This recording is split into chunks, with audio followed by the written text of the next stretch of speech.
There you are. Welcome back to the channel. We got all types of creepy videos, disturbing TikToks, and just mind-bending theories coming right at you. If you're new around here, I try to keep things a little bit cleaner around here. We edit out all the curse words just so we don't have all that negativity floating out in your living room. It's your boy love you like that. And we try to dive into the most mysterious, disturbing videos we can find. Before we get started, be sure you hit that like and subscribe button. I'm Jet Ski Chuck. And without further ado, let's dive in. In 1948, this woman discovered a code that could bend reality. She used it for 30 years and it had an insanely high success rate. This is Helen Hadsell. She passed away in 2010. And she was accused of being a scammer or maybe having some type of legal thing going on. For how many times she would win prizes. She won over 1,000 different prizes, including a house, by entering contests in newspapers, magazines, etc. And this wasn't just luck. She had a system. She had a 4-letter formula called SPEC.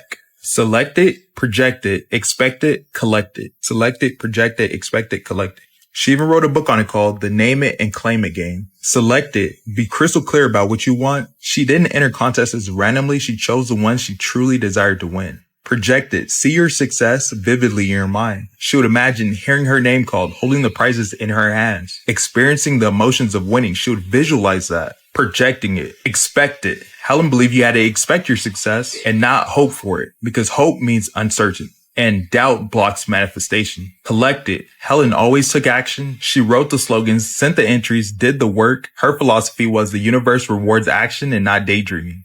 And in 1969, she manifested a house, won the contest for it. Out of the tens of thousands of entries, hers was chosen. She visualized it every single day until it became hers. Neuroscience confirmed instinctively what Helen knew. Visualization rewires your brain. Positive thoughts build new neural paths. And hidden for centuries beneath the Ethiopian highlands, the Church of St. George was rediscovered in 1955. Carved entirely from a single block of volcanic rock in the 12th century, it's part of a mysterious complex of 11 monolithic churches.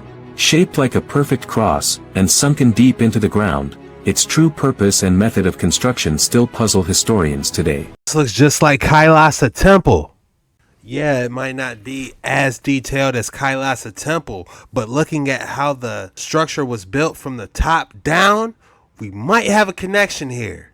It almost looks like, to me, that whoever made this did the same technology as the Kailasa Temple. Let me type it in.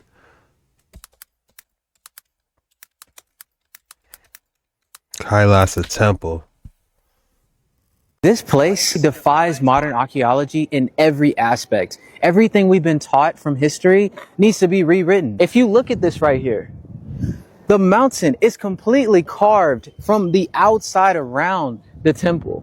400,000 tons of rock removed and discarded somewhere that we've never even found, but they managed to carve out the entire mountain and build this magnificent temple.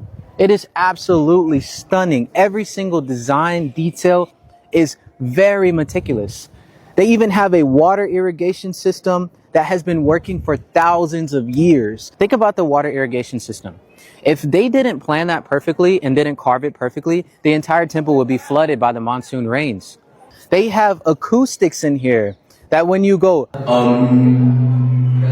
it vibrates at certain frequencies that match concert halls in Paris. And people are saying that this place was built in 18 years with chisels and hammers. Think about that for a second.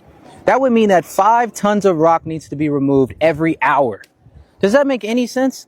With you talking about ancient people, just chisels and hammers, removing 5 tons of rock, and we still don't know where it is?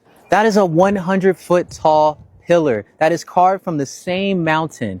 Imagine how complex that would be to be able to carve a 100-foot pillar. If you made one mistake, the whole thing would crack and fall down. And you know what this pillar means, right? This pillar in Hinduism is designed to connect the earth realm with the cosmic realm. So that's what the whole purpose of it is for. It's 100 feet tall.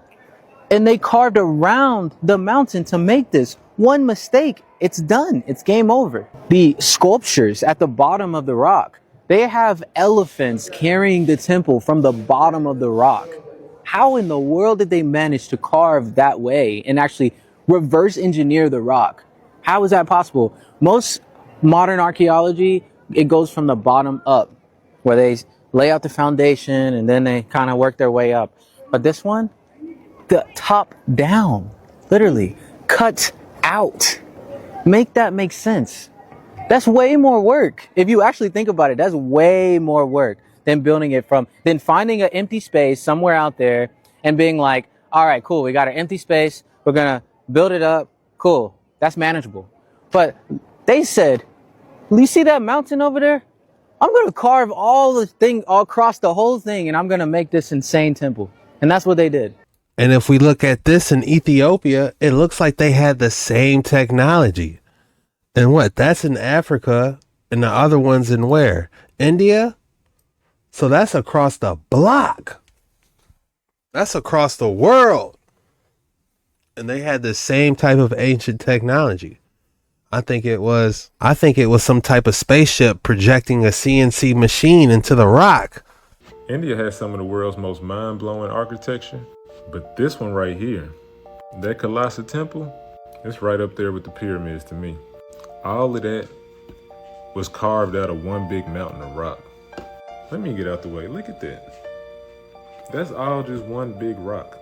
They carved out over 200,000 tons of rock and allegedly started from the top and worked their way down because there was absolutely no room for air. Like, look at the bottom of it, the pillars. It was all just one big rock. Thousands of years old. The fact is, nobody understands how this particular temple was built, as it clearly exhibits a far more advanced technology than what we are told the people of India had between the 5th and 10th centuries. It is cut out of solid basalt rock, leaving this incredible structure that totally boggles the mind.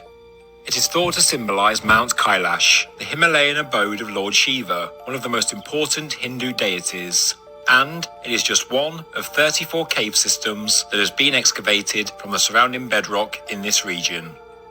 This particular temple is thought to have been built during the reign of Krishna I, a ruler of the Rashtrakuta Empire in the 8th century AD, taking just 18 years to complete.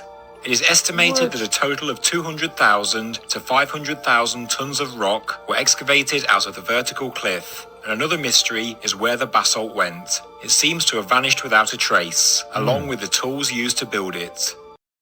I know where it went. It just hit me. All the materials from the Kailasa temple and all these other temples, guess where they went? Volcanoes. I'm not playing. That's where they all went. People want to wonder where it went? Volcanoes. Activate submersible. Oxygen levels. Oxygen levels are at 99%, administering 0.5 cc of albuterol sulfate. You type in a volcano, y'all laughing. People be making fun of me. I really think it's a volcano that they piled all this stuff on. Look! Take a good look at this volcano.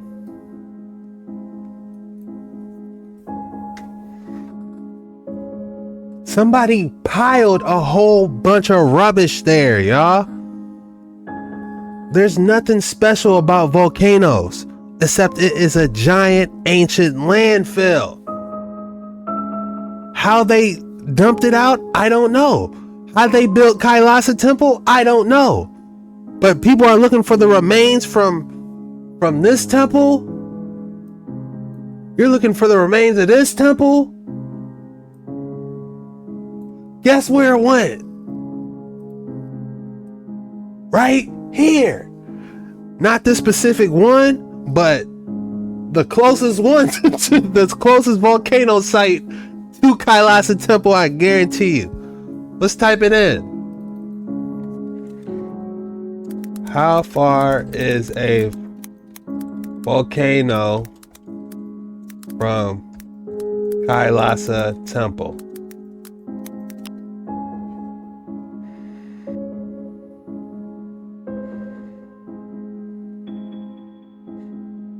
I bet you the volcanoes being dormant would sync up to the time that Kailasa Temple was being built. How crazy would that be? I'm trying to tell y'all, they, for entertainment purposes only, do not come for me. for entertainment purposes only. The Deacon traps. Maybe this is why they tell us it's millions of years. They just don't want us to know. Look at this. Guys. They said the Deacon traps was the closest thing. When we click on this, I'm getting Grand Canyon Quarry vibes. Look at this. Tell me you're not getting Grand Canyon Quarry vibes.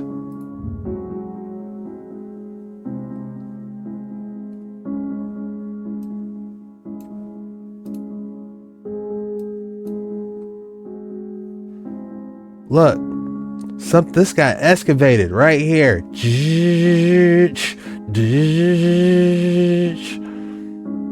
This isn't no igneous metamorphosis rock formation that's going through the rock cycles. No, this was quarried out by a giant excavator machine.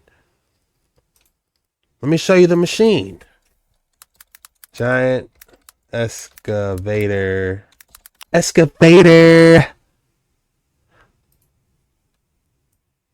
By a giant excavator machine.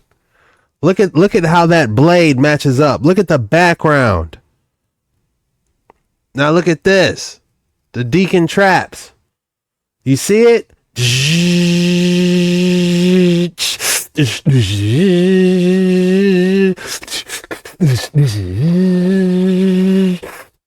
Them boys was working in the ancient days. Y'all tell me, what really is a volcano? If you put all this different weird stuff together, it's gonna form a chemical reaction, I believe. When you pile all that different garbage together, I believe it forms a chemical reaction, and that's how we got our volcanoes busting through. It's a crazy theory, I know, but where else did all that stuff go from Kailasa Temple and all these other temples we've been seeing?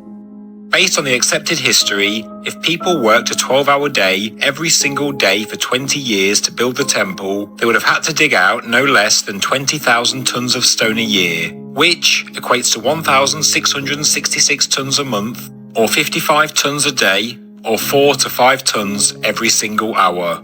And then, of course, it had to be taken away, and the remaining exposed rock had to be intricately carved to be a temple fit for a god.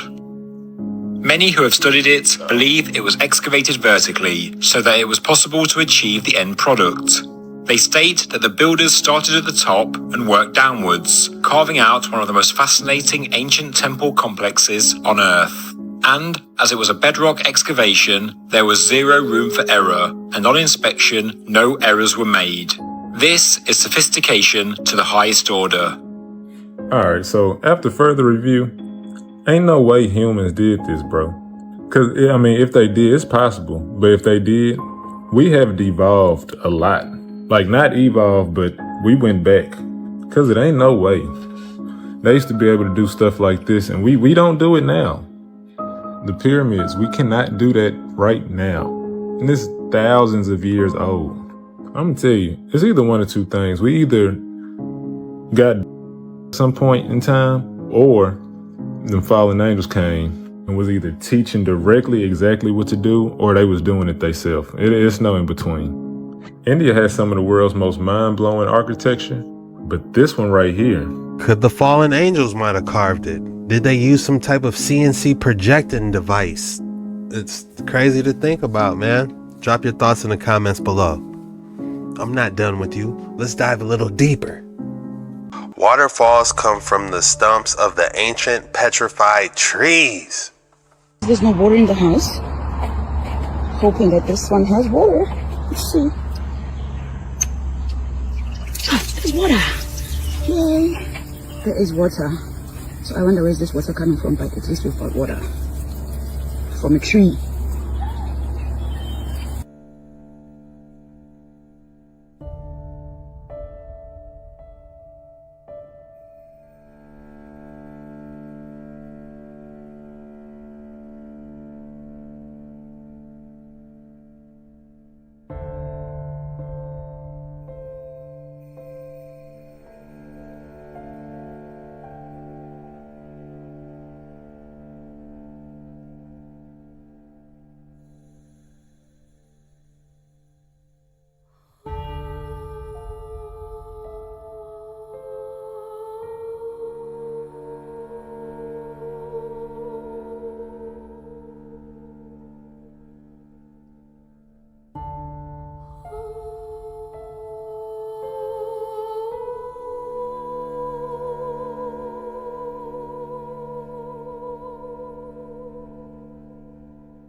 Did you see what that said? It said these stumps are clear indication that the stumps are still active.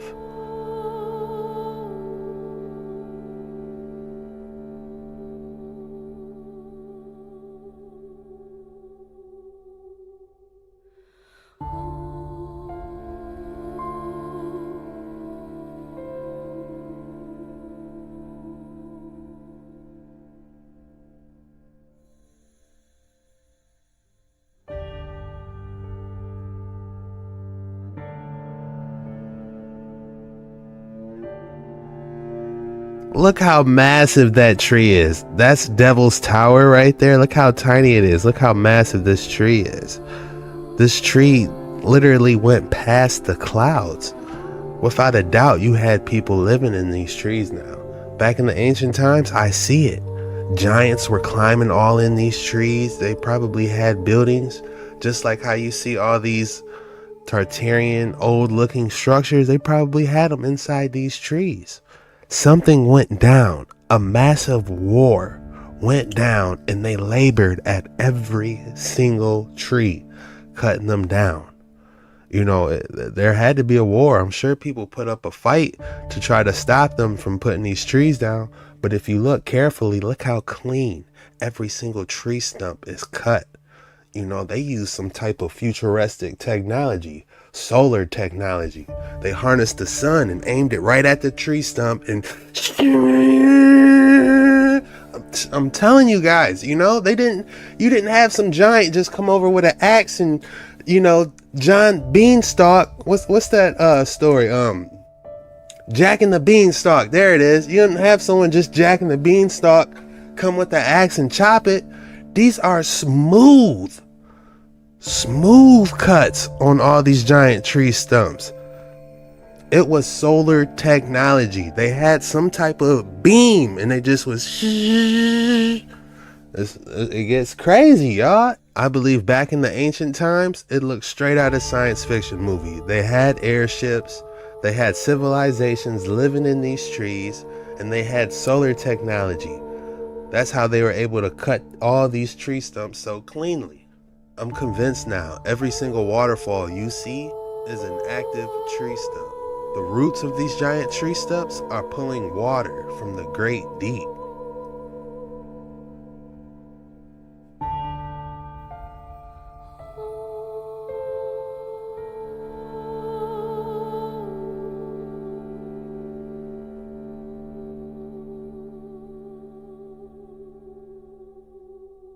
Look at how flat this tree stump is. This was not some flood made this perfect. I'm not saying the flood didn't happen, but I'm saying the flood didn't cause these trees to get knocked over. This was a precision cut. This looks like a giant cantaloupe, doesn't it?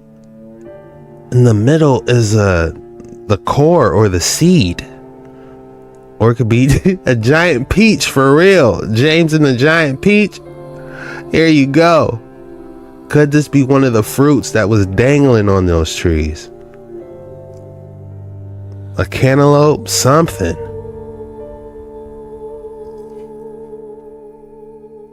Giant fossilized fruit. How crazy is that? Well, it's not that crazy if you look at how big these trees were. Ancient giant tree stumps. The trees got petrified a long time ago. They were the trees of life that connected to our minds. They would have reached into the heavens above. Just like you see in the film Avatar.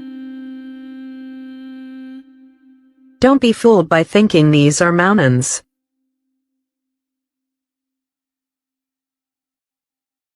This last one was absolutely massive. I mean, look, you could see the waterfalls shooting from the side, and look how flat it is. You know, these boys were labored at. It took me 28 years to realize who's the real villain in The Wizard of Oz. We grew up believing the Wicked Witch of the West is the villain of the story, but is she? Think about it. Her sister gets murdered and her shoes are stolen by Glinda, shoes that are silver in the original story and belong to her mother. And what about Glinda, the good witch of the South? She literally used Dorothy to kill the witch of the East. Not to mention she avoided telling Dorothy she could have used the shoes to go back to Kansas. You've always had the power to go back to Kansas. I have. Then why didn't you tell her before? But rather, she left Dorothy going through the yellow brick road to meet the wizard, who actually left the kingdom right after. And by the end of the movie, by using Dorothy, she eliminated all her competition in the realm of power. So who's the real villain? It took me 28 years to realize who's the real villain in The Wizard of Oz. Damn, what a plot twist. She had us all fooled.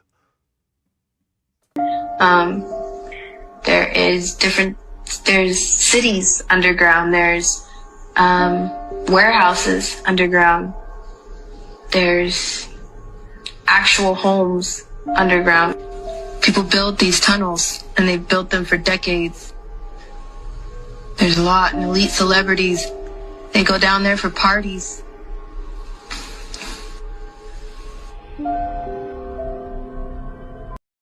Maybe those Diddy parties everyone's yelling about. That's not really my thing. Underneath the Getty Museum in Los Angeles, California. I was there for a cock party. We walked through the museum, through the garden area, and employees led us to underground tunnels. We had to take an elevator and stairs. We had to be led. There is no way that you can just walk into a tunnel. The entrances and the exits are in your face, but there's no way that you can just walk through tunnels. You'll get stuck. You'll go deeper and deeper, and you won't be able to come back out because it's hard, because the tunnels run all different directions for miles and miles and miles and miles.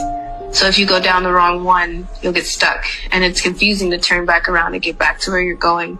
So you have to be led in and out. But when it's underground, we're definitely going to look at it. Go from New York to Brazil, Buenos Aires, and then Antarctica without ever coming up to the surface for air. And you can do it all at way more than 1,000 miles an hour on magnetic levitation trains, otherwise called maglev. One thing he told me, he went from Virginia to Los Angeles in 45 minutes. Do the math, 3,000 miles an hour. Most people don't even believe that there's a tunnel network. There are hundreds of thousands of miles of tunnel systems. Maglev, that sounds familiar. From Virginia to Los Angeles in 45 minutes underground? What exactly are they hiding from us? Indigenous tribe in Antarctica. Let's take a closer look. Okay, get in here, America. Check out this new discovery of indigenous tribes up in the Antarctica. Oh, wait. Have y'all heard of the Bashenga tribe? Pictures of the Bashenga people along with leaked CIA documents have been circulating the dark web. This is super weird. It's said that this tribe was taken from West Africa to Antarctica as part of an experiment to see if melanated people could survive in the cold. But it gets really dark because the population of the tribe was reportedly ended after an anthropologist accidentally brought smallpox to the community. What's really strange is that there are pictures of artifacts and very tall wooden structures. Where did they get the wood from? Were there trees in Antarctica? Over time, the Bashenga people were claimed to have adapted to the cold in strange and amazing ways. They were happy to swim in the freezing sea and wore very little clothing, thriving in conditions that should have been impossible for them to endure. Researchers were apparently baffled by this, unable to understand how these adaptations were possible and unable to understand the language. The reports also describe a strange event involving the Bashenga people drinking a strange brown liquid and hallucinating, but there are no further details. Now what's going on here, America?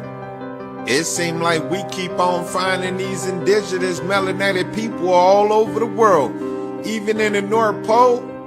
even in the Antarctica, all through Russia, all through Europe, all through Asia, all through America, all through Africa. I mean, it seemed like we all over the world, and we been there all over the world, and we been there. But the big question is, America, why we wasn't taught this in school? Thanks for watching. This video is for entertainment only, but if you know, you know. Interesting. I wonder what that brown liquid was. Mysterious sarcophagus with UFO-like markings engraved on the back.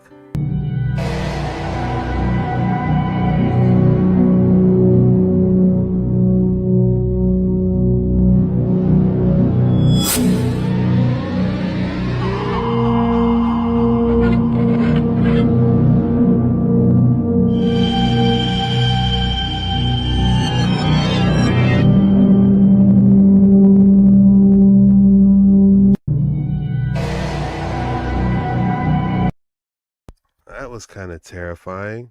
It looked like a... Yeah, what is... Oh, no. Did somebody carve this out? Or is it a real artifact? We're down here, about 3 hours from our house, and trying to go into some underground tunnels under this city. Oh, wow. This is it.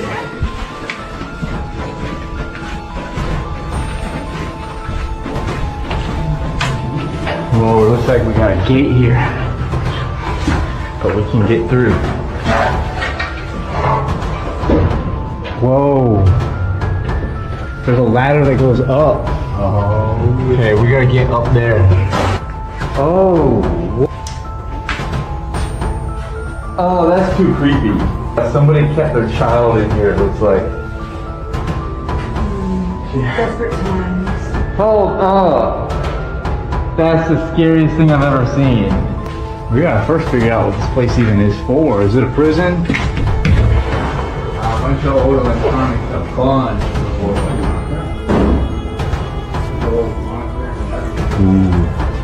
It looks clean, like someone's waxing that floor. This is underground? This place is like a hospital. This is a medallion that was found on my great-grandfather's farm, probably before the 1900s. The man who worked for my great-grandfather was plowing the field, and he saw something that was shining in the field, and so he picked it up, and as you can see there, the plow hit the coin or the medallion.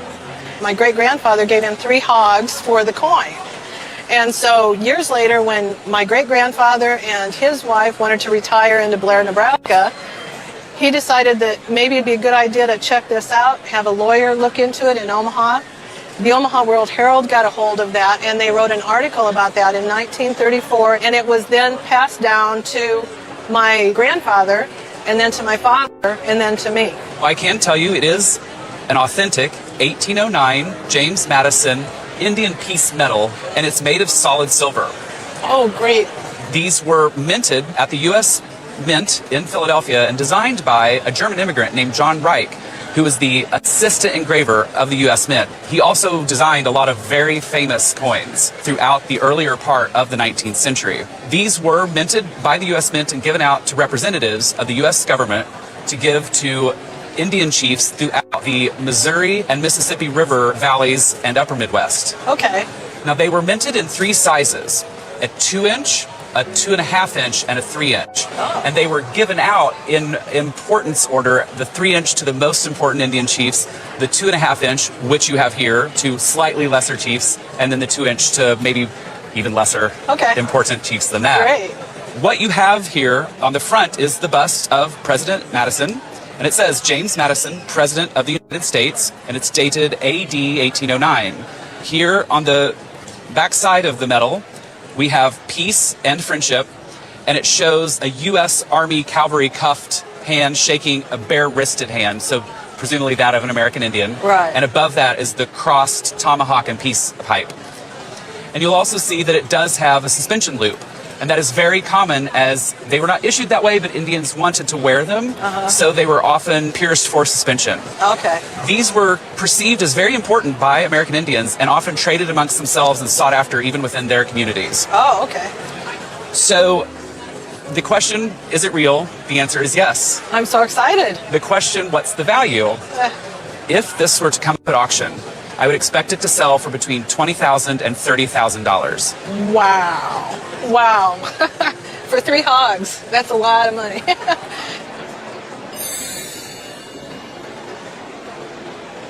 That is a very cool story, but for $20,000, somebody can come pick that up quick. Big find treasure hunting in a canyon. I find something brass sticking out of the rocks. It's a 1,000-year-old arrowhead. This could be worth a ton of money. They are very rare.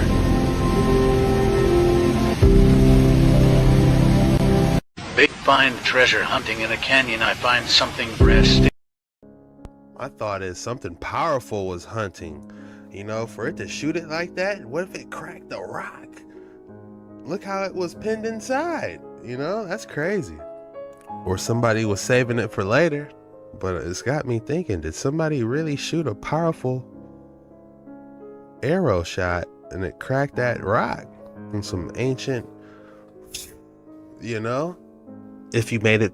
They've been hiding the true answer to this question from us. Why are these doors and windows halfway in the ground? During the early 19th century, strange events were reported worldwide. Cities were being dug out from layers of mud and debris. Buildings were being revealed that were covered to their rooftops in mud. A global cataclysmic event buried entire civilizations, erasing them from history. But here is where it gets rather unsettling. The Tartarian Empire, an empire often depicted in old maps, was an advanced civilization that existed across Europe and Asia. They built architectural marvels, had access to advanced technology, and were able to harness energy from the atmos. The mud flood, many say, was a deliberate attempt to wipe out Tartaria from history, hiding their advanced technology and knowledge. But it gets even darker. Look at the world's fairs of the late 1800s and early 1900s. These elaborate buildings, resembling ancient architecture, were supposedly built in just a few years. After the fairs, they were supposedly demolished. Was this to erase evidence of an advanced pre-existing civilization? The Chicago World Fair in 1893, the Paris Exposition in 1900, and the St. Louis World Fair in 1904. These events showcased magnificent architecture, and on official papers they were apparently built with plaster and wood. Do these look like temporary structures to you? The sudden disappearance of these architectural marvels raises the question, were they remnants of the Tartarian Empire, conveniently disguised as temporary exhibits and then destroyed to hide their origins? They've been hiding the true answer to this question from us. Believe it or not, I believe they have a world fair going on right now in Japan. This is the world fair going on in Osaka, Japan right now. Here's the latest update 2 weeks after the Osaka Expo 2025 started. There were still a lot of visitors from across the world, but the crowd was manageable this time. And thankfully, I didn't need to queue for hours just to enter the gate. Take note, only some pavilions need reservations online, and most of them just require you to line up. But some pavilions have a long waiting time, so a bag of patience is really a thing here. I came without a reservation this time, and I was able to visit some pavilions like the Philippines. And it was a nice one to start my day. Next, I visited Oman's pavilion, which showcased their country's sustainable plan through a video presentation. A food for sale is also available outside its pavilion, in case you get hungry. After a short stroll, I queued for Romania's pavilion, which took me almost 35 minutes. That's insane. Inside, they also had a video presentation and a musical performance. Then, I went for a walk to appreciate other countries' pavilions. Sadly, I couldn't get inside because of long waiting time, so a day is definitely not enough to enjoy the expo. Gladly, you can also enter some pavilions with short to no waiting time, like the pavilions of European Union, Latvia, Algeria, Cambodia, Chile, and Tunisia. It's also interesting to learn about their countries and plans for the future.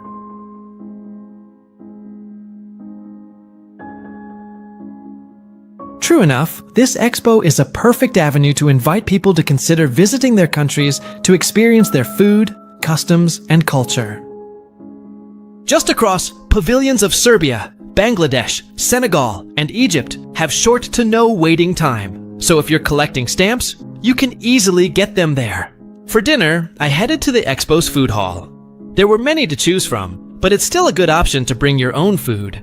In the evening, I went to Thailand's pavilion. The Thai dance was an interesting part of their exhibition.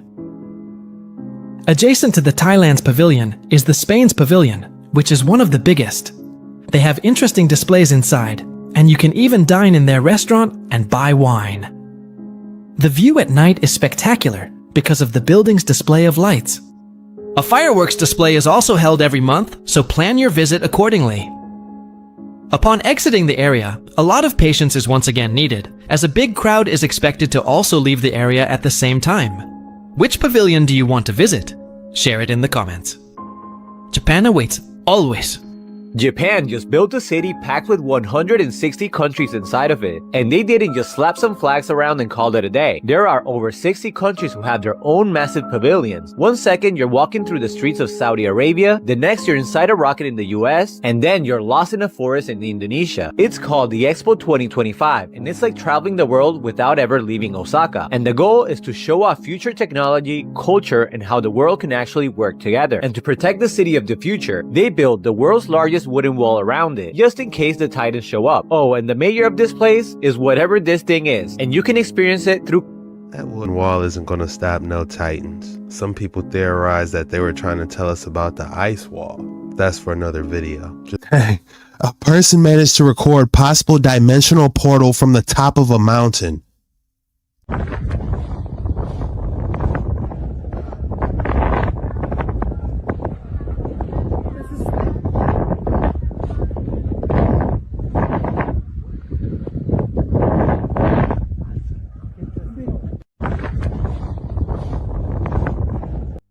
What is going on here? It's almost like the tail is repeating itself as soon as one portion goes away.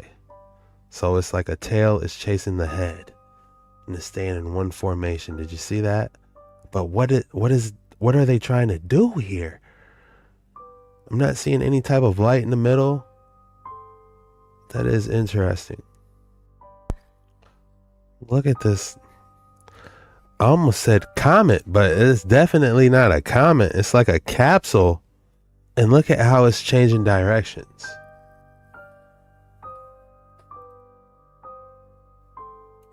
How interesting. It looks like the same image above is below. What could this comet be? What are comets? Drop it in the comments below. We have more UFO and UAP footage coming right at you. This one was captured on the USS Omaha.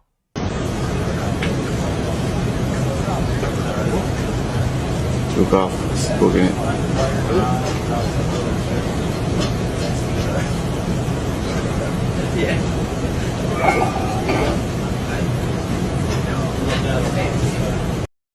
They're locked on, aren't they? They got them right in the square.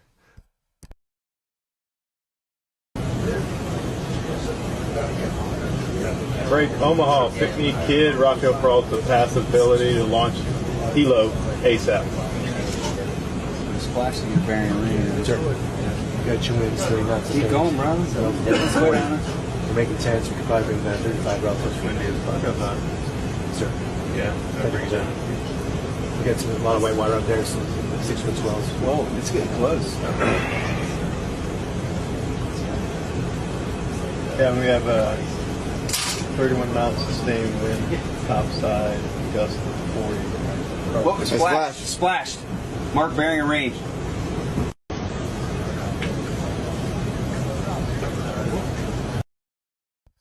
Dang. That is crazy. This is evidence of a UAP and a USO put together. Would it just be a USO? But man, that is crazy. Unidentified submerged object. Man, this is extraordinary. How interesting. Drop your thoughts in the comments below. If you're enjoying this video, be sure to hit that like and subscribe button because we do these videos every single day.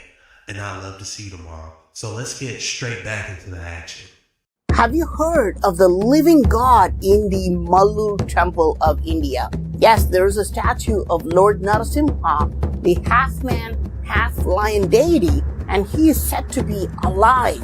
But how is this even possible? According to the temple priest and even the local villagers, they've examined the statue closely and insist that the skin of this so-called stone idol is actually soft and warm to the touch. Let that sink in. Stone feeling like real skin and flesh.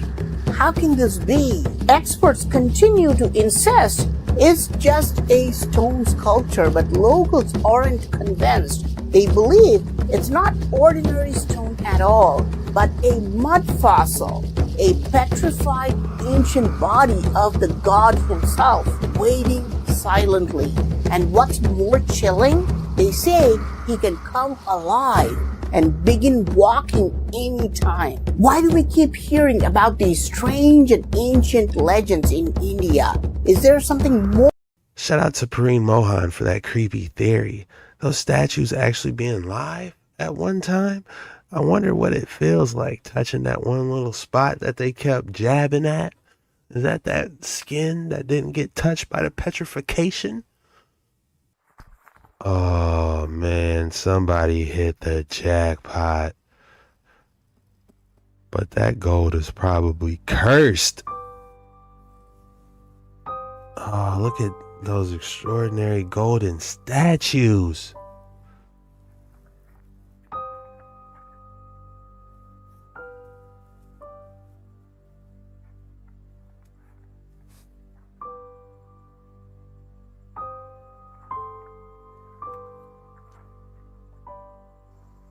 Dang.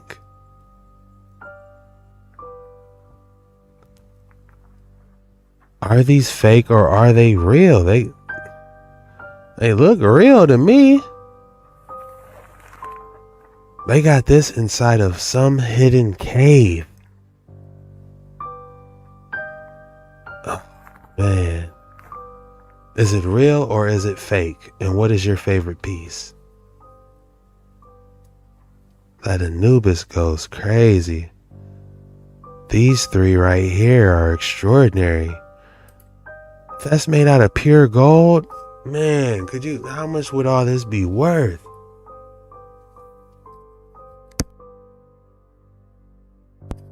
And will it carry some type of Egyptian, curse on it if you touch it or something? This next segment is called The Simpsons Already Knew.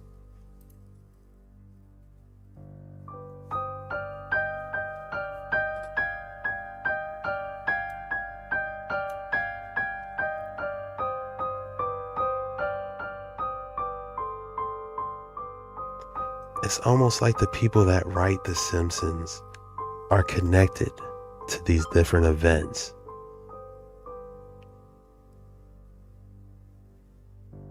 What? How disturbing.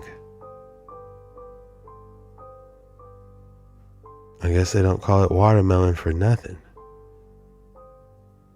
Do people even use those anymore?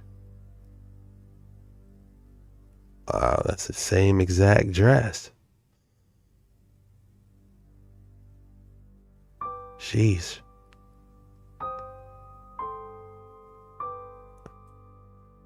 Unbelievable, that is. This last one is diabolical.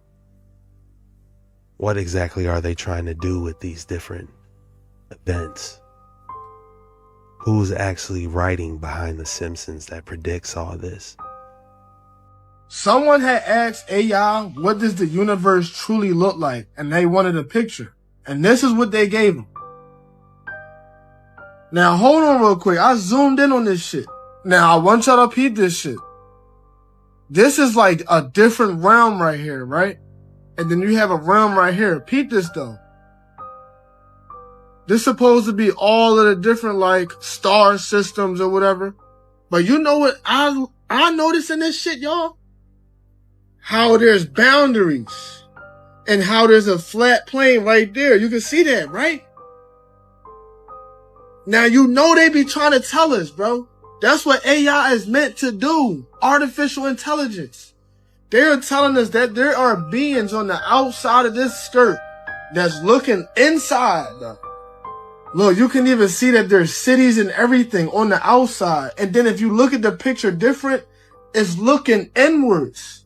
It's not a circle, like they're looking inwards, yo.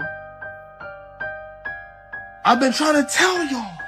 Wake up! It's almost like it was showing the separation of different realms. Here's a compilation of recent UFO orbs, some type of sightings going on around the world. If this is a star zoomed in, look at how it just is like reflecting on water. Could these be the orbs all the way zoomed in is the question.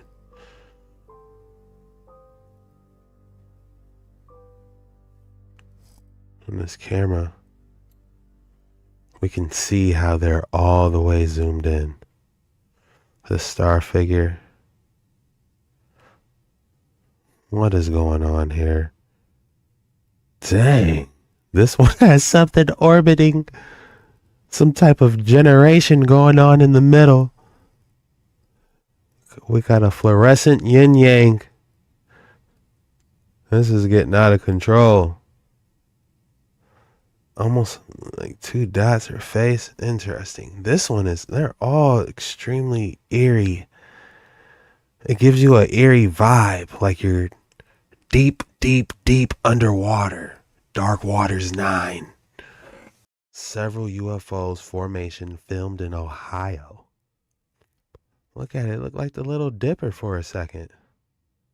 What type of symbol? 1, 2, 3. That's not those are not airplanes. And like I said, I'm recording this literally through my iPhone. I'm moving the camera. Like this. These objects are. Holy shit. They look to be round shaped, and it's really weird. It's like a fleet. They're not weather balloons. They're not planes. Definitely not helicopters or drones. It's around 5 p.m. Holy. Did you see this? Look at the speed that thing did. This is insane. What the fuck?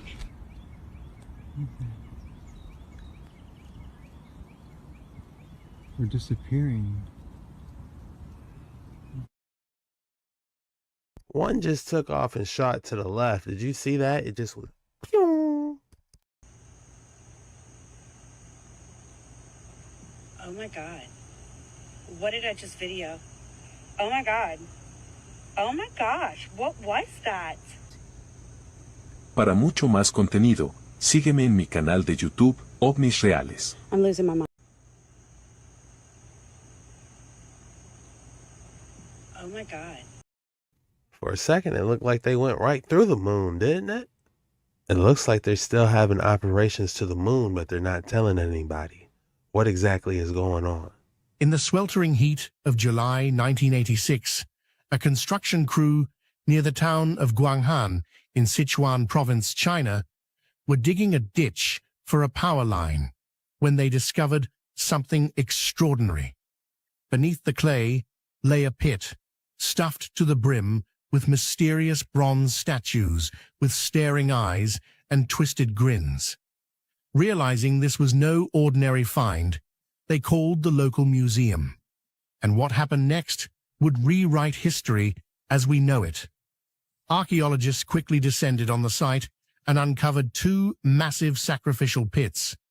And inside, along with the bronze masks, was a remarkable amount of ivory and something else of value, something which matched nothing of any known Chinese dynasty to date. No writing, no graves, and no records. It seemed like this ancient civilization, now known as Sanxingdui, had just suddenly vanished without a trace. In the line for that escalator was too long after WrestleMania. Now guy is going viral for being out of shape and drunk.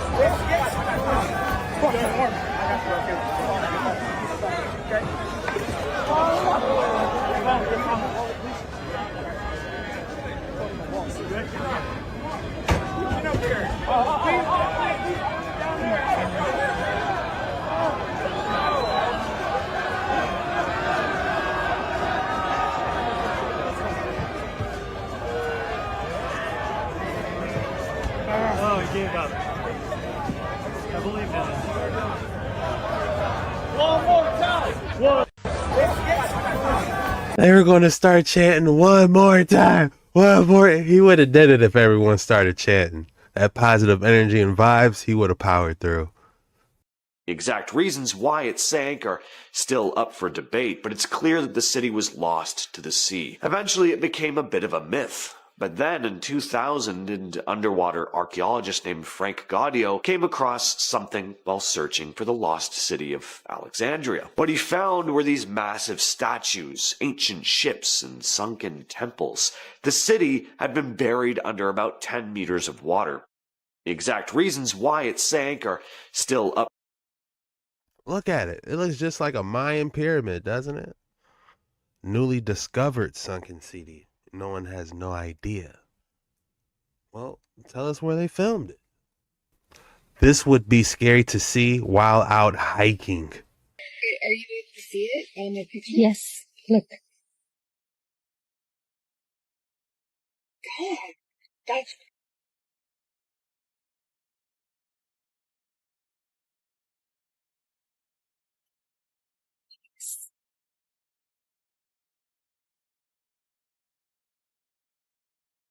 You better run. Bigfoot teleporting nowadays. This man was digging in the garden of his house and found this.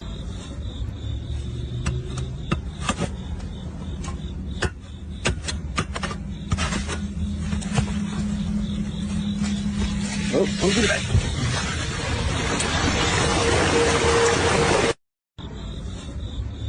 After a sinkhole opened up near the pyramid, archaeologist Sergio Gomez Chavez and his team discovered a tunnel that had been sealed for over 1,800 years. And inside they found all kinds of offerings, crocodile teeth, jaguar statues, and crystals shaped like eyes. But the weirdest find was a model of mountains with pools of liquid mercury to represent the lakes. The walls were covered in pyrite, which would have made the place look like it was sparkling under the bright light. See, Teotihuacan was built to represent the three layers of the universe: the heavens, the earth, and the underworld. This tunnel was made to represent the dark, watery underworld, the place where life and death intersected. After a sinkhole opened up near the pyramid, what a spectacle that would be, seeing all the crystals dazzling.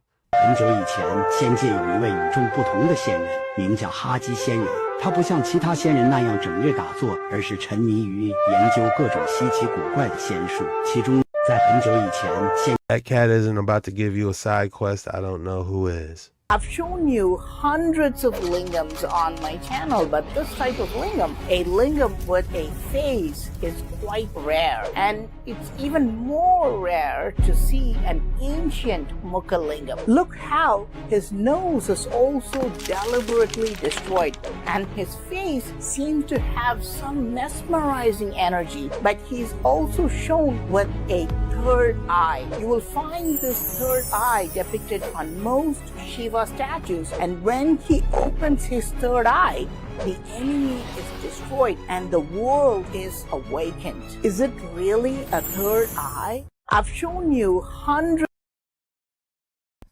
I don't know, but him getting up and turning into a statue walking away is crazy. Alright guys, this one's extremely creepy. What exactly is he crawling into? Is the question. It looks like it's some type of alien tunnel. Where does this lead? Did he find the Draconian Federation base?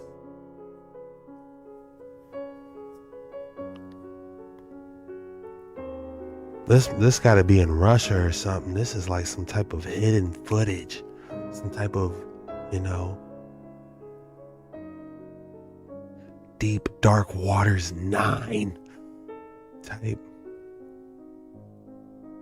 What are they inside? Looks like a giant eye.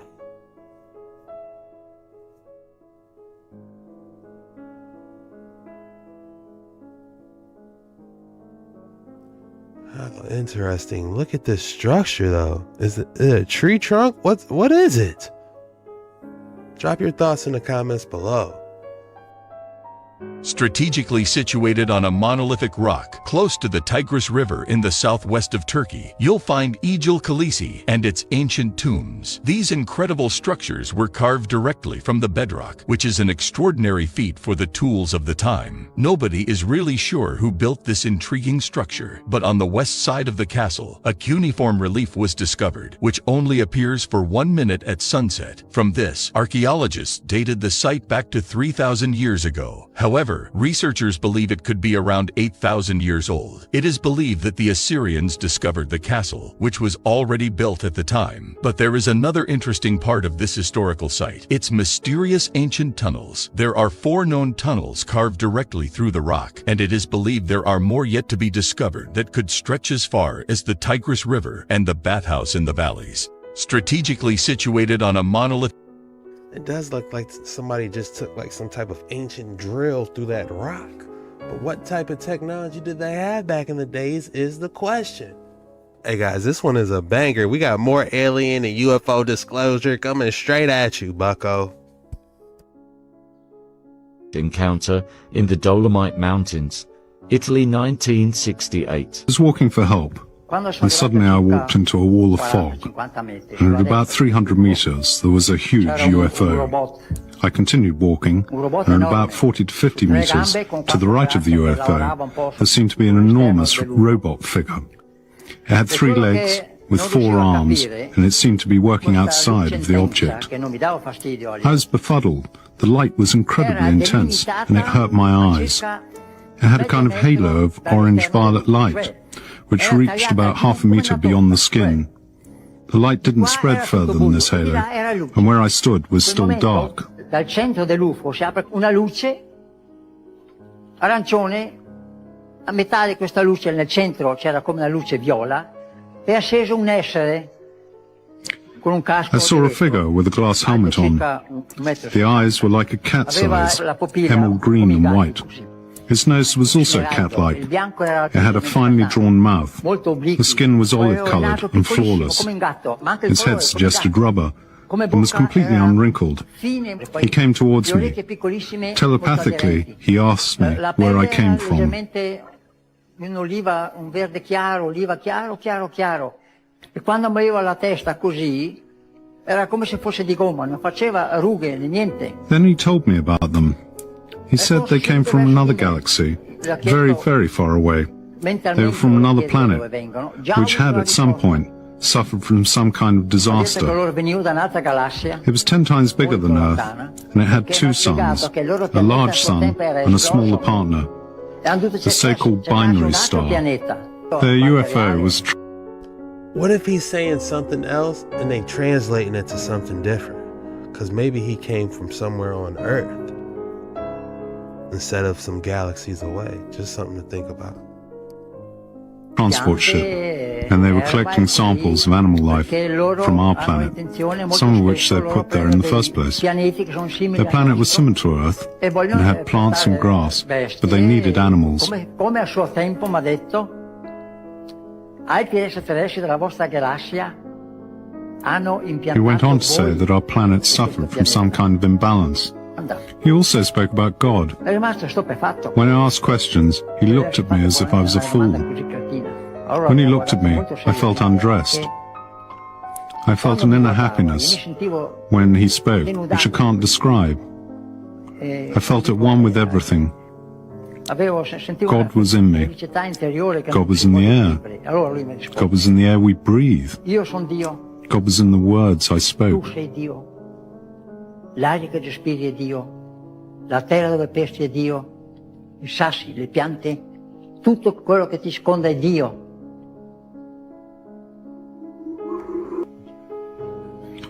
When I understood he was about to leave, I became desperate and looked wildly around at the forest.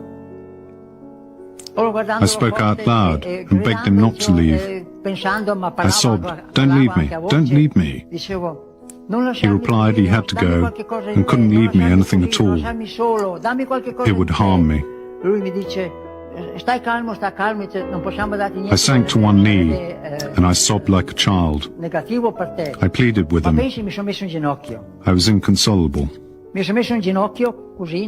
This was a very deep and moving experience. Even after so many years, the feelings are still fresh and vivid for Mr. Ritzy. All of the conversation had happened by telepathy. For a year after the encounter, Mr. Ritzy suffered from a skin problem and a neurovegetative disorder. His hair fell out, a common event among those who have had such a close encounter. These are the symptoms of radiation sickness. Walter Rizzi talks about his alien contact encounter. That was a crazy one. Man, he said he got on one knee and said, "Please don't leave me. Take me with you." Do you guys believe him? Or is he just telling a story for attention? For them to bring in drawers and everything and, draw the guy what he's saying and everything, I don't know. It's a possibility. Didn't he run upon an actual alien that was repairing his spacecraft or his USO? That's all we got for today's video. If you made it all the way, the code word for today is super, what is it? Friday or Saturday? Saturday. Super Saturday vibes. Drop the Super Saturday vibes. That lets me know you made it all the way through the video and you're a real one. And I just want to say thank you. Your support means the world to me. I'm going to see you guys tomorrow morning, bright and early, on Dark Waters 9. You know how we get down. I'm Jet Ski Chuck. Till next time.